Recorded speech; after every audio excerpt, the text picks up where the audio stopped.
Guys आज है question number 2। Generalized the following transitions in the books of Shankar general stores. ठीक है, इसकी बुक में मारना हमें बहुत इजी है, ज़्यादा टफ वाली नहीं है, बट हाँ थोड़े एक दो कॉन्सेप्ट न्यू है। Let's begin. ठीक है, now first started business with cash ₹1 lakh, stock of goods worth ₹50,000 and computer 50,000। तो उसने बिजनेस स्टार्ट ही किया, तो जब बिजनेस स्टार्ट किया तो उसने बिजनेस में कैपिटल लाया इन the form of cash, stock and computer. ठीक है, तो अभी ये सारी चीज़ें कैश हमारा कम्स इन हुआ है, कैश कम्स हुआ है, स्टॉक आया है और कंप्यूटर आया है। तो what ever comes in is debit. तो फर्स्ट एंट्री में हम क्या करेंगे, कौन से डेट पे, जुलाई 2009 डेट फर्स्ट, तो हम लोग यहाँ पे लिख देंगे जुलाई 2019 फर्स्ट को। ठीक है, नाउ क्या क्या करना है हमें, cash account debit, debit stock account debit, computer account debit to capital account. ठीक है, भाई कैश कितना है 1 लाख, स्टॉक कितना है 50,000, कंप्यूटर कितना है 50,000 और सब मिला के हमने कितने का 2 लाख का कैपिटल इंट्रोड्यूस किया। Big capital introduce in business.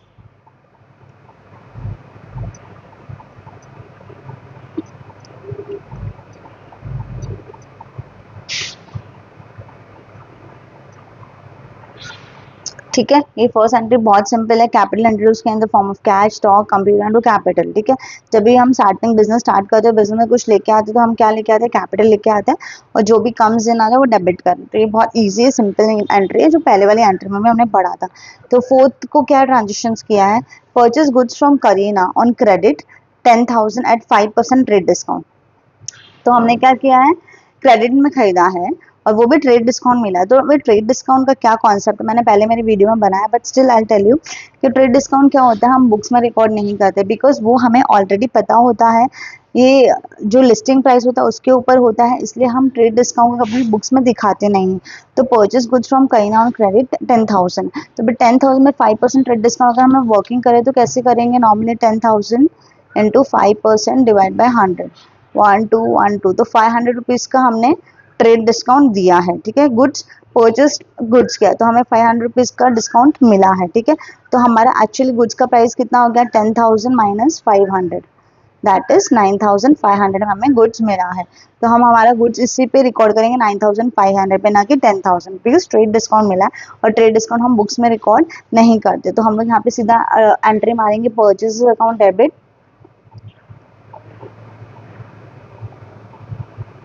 To Kareena account. अगर कैश में लिया होता तो हम कैश डालते थे, बैंक में लिया होता बैंक में डालते थे, लेकिन कैश में भी नहीं है, बैंक में भी नहीं है, तो उधारी में लिया है तो हम उस पर्सन का नाम लिखें, because credit the giver, credit the giver ये पर्सनल अकाउंट है और ये हमारा नॉमिनल अकाउंट है।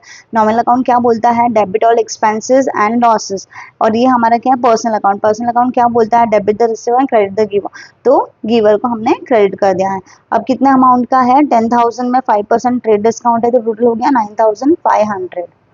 ठीक है, इतना हुआ। यहाँ पे लिखेंगे नरेशन, बिंग गुड्स परचेस्ड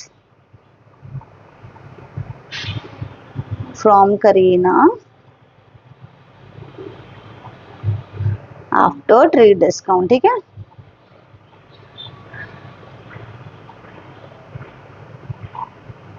ठीक है, नाउ नेक्स्ट ट्रांजेक्शन क्या है, नेक्स्ट ट्रांजेक्शन 10 तारीख को है, तो हम लोग पहले यहाँ पे डेट लिख देंगे, फॉर्मेट तो आपको पता ही है।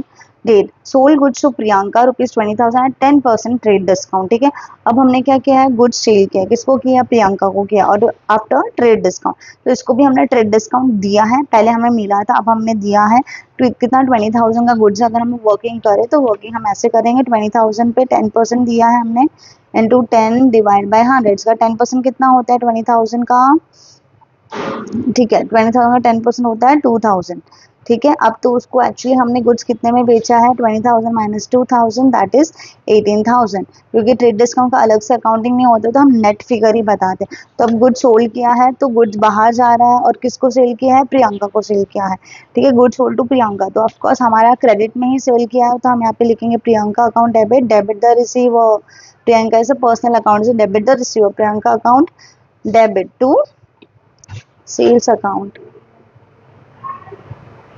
Now being goods sold.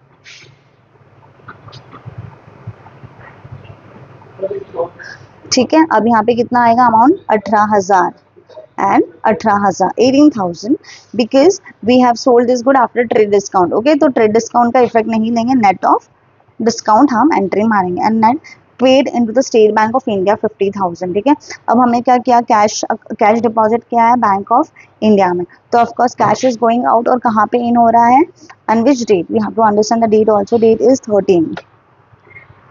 13 को हमारा क्या हो रहा है, स्टेट बैंक ऑफ इंडिया में पैसे जा रहा है, debit what, State Bank of India, और to cash account.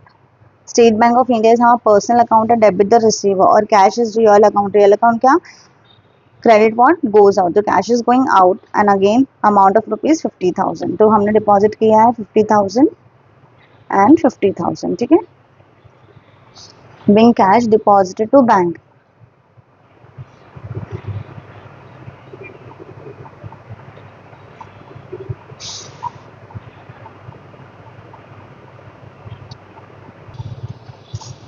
Now the next entry is goods worth rupees 2,000 lost by theft. ठीक है, अब क्या हो रहा है इसमें, हमारा गुड्स किसी ने चोरी कर लिया. अब गुड्स किसी ने चोरी कर लिया मतलब हमें नुकसान हो गया है.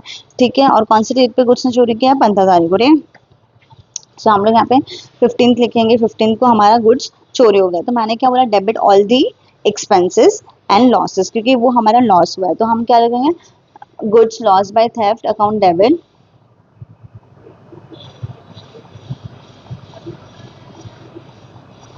बिकॉज ये हमारा लॉस है, टू परचेजेस अकाउंट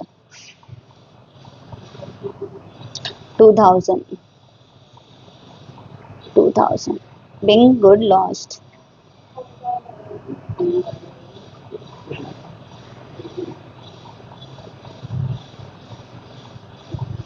अब आप लोग पूछोगे मैंने परचेज अकाउंट क्यों क्रेडिट किया. यहाँ पे देखो, हमारा गुड्स 2,000 का जितना भी हमने परचेज किया था, सपोज हमने 10,000 का परचेज किया, तो उस 10,000 के परचेज में से 2,000 का हमारा नुकसान हो गया, तो उस 2,000 को हमने परचेज से माइनस किया. तो परचेज अगर 10,000 का था, जो हम कभी भी परचेज करते हो डेबिट करते थे, और अब हम यहाँ पे माइनस कर रहे हैं. ठीक है, hope you understood this. So let it be. अभी गुड्स लॉस बाय थेफ्ट का एक अकाउंट है, बहुत इजी है, वो एक्सपेंसेस है, हमें इसलिए डेबिट किया, और परचेस में से क्रेडिट होता है, क्योंकि जितना भी हमने परचेस किया होगा कभी भी लाइफ में, उसी में से वो माइनस होगा, उसी में से वो गया होगा, इसलिए जितने भी परचेस अकाउंट को हम क्रेडिट करेंगे. Got it? नहीं समझा तो मुझे कॉमेंट करो. ठीक है, I explain it. Now paid for rent 4,000. अभी अगेन रेंट इज हमारा एक्सपेंसेस, ले वो डेबिट होगा, और कैसे पे किया होगा, कैश से पे किया होगा. तो हम क्या करेंगे, कैश को क्रेडिट करेंगे और रेंट को डेबिट करेंगे. तो ठीक है, ऑन 18th को क्या हुआ, 18th को rent account debit to cash, amount कितना है 4,000, बिंग रेंट पेड. ओके, ना उसके बाद क्या है, 1820 क्या है, 20 को क्या है, receive cash of rupees 70,500 from Priyanka in full settlement of her account. तो 20 का क्या बोल रहा है, received cash of rupees 70,500 from Priyanka in full settlement of account. पहली बात, यहाँ पे प्रियंका का कुछ ट्रांजेक्शन हुआ है, यहाँ पे पहले हमने प्रियंका को सोल्ड गुड्स किया है, प्रियंका को 20,000 10% ट्रेड डिस्काउंट.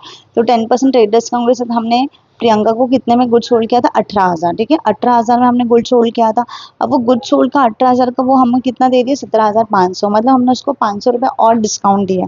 ठीक है, समझ में आया. तो फुल सेटलमेंट में उसका कितना हम लोग को आया है, 17,500. We received only 7,500.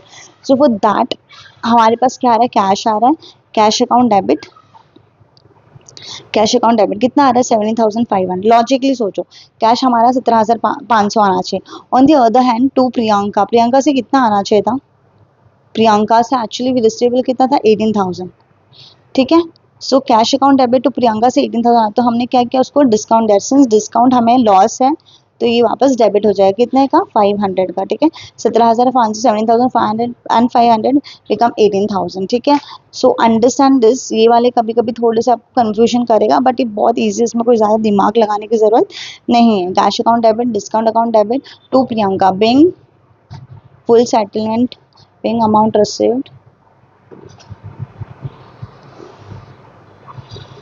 from Priyanka after discount, ठीक है। इट्स डन, सारी एंट्रीज हो गई है हमारी यहाँ पर। Hope you understand. Bye bye.